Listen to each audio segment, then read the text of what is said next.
Hello and welcome, G.I. Joe Classified fans. We are taking a look at G.I. Joe Classified Python Patrol Vypra.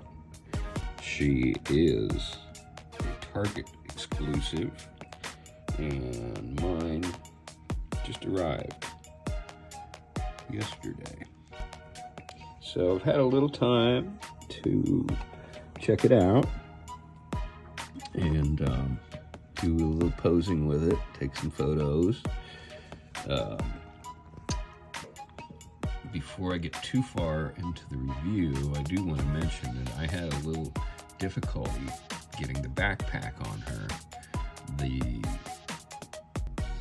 rubber vest piece has to match with the actual hole in her back, and it's kind of tough to get those to match up, and I feel like the rubber piece might not have been stamped quite large enough, so I had a really tough time getting it in there. And you got to be careful with this one because it's kind of a rubbery plastic, and you could potentially break the peg off, and you don't want to do that. So what I had to do, I took her and just ran her under the hair dryer for about a minute, got her real nice and pliable, and then I took a heavier plastic backpack. I ended up using the one from Grunt, and I also used one of the bow packs from the Blue Ninjas, because those were made out of a hard plastic. And while that hole was real hot, I popped this in there a couple times, and as well as that blue one, which I don't have here in front of me. And finally, I was able to get that backpack in there, but I gotta tell you, I had a devil of a time. So this figure is entirely reuse. We've got the base body from Akiko with the arms from Zorana, and we have the new updated legs from the Blue Ninja 3-pack.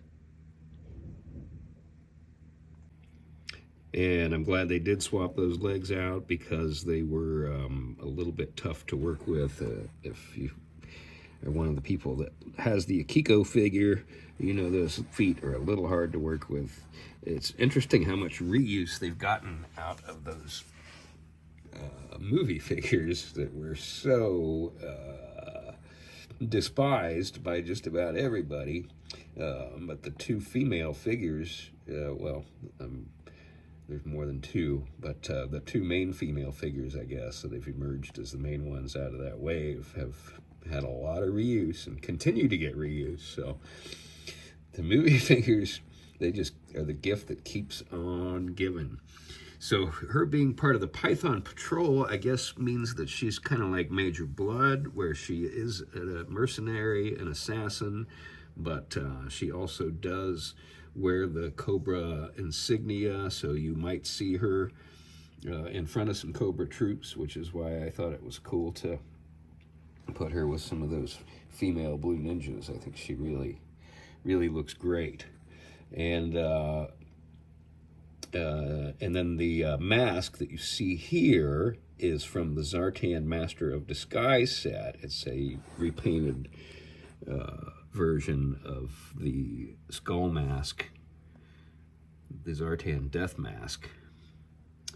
And so that means that we have another look for her. I'm gonna park the camera here and knock over one of the girls as I show you how she looks without the mask. And this is the head sculpt from the Blue Ninja kit, the Blue Ninja 2-pack, and it's a repaint of that. So we've got so far, without even getting into the accessories yet, we've got 1, to 3 figures that they've kind of mishmatched together here. And of course the accessories here, it's basically Storm Shadow's loadout repainted to match Vypra's color scheme. So if you're familiar with the Zorana figure, you'll know that she does have the better articulation with her arms, so that's going to be a plus with her. And she does, of course, even though she doesn't have any guns, she's got the trigger finger ready to rock a pistol or a machine gun, whichever you like. So I'm not going to dig too much into the articulation. You're going to get a pretty good idea of that with my photos here. So this is Carnage saying thanks for watching. If you dig G.I. Joe Classified, I hope you will consider subscribing and hitting the like button, possibly even notifications. Thanks again. We'll see you next time.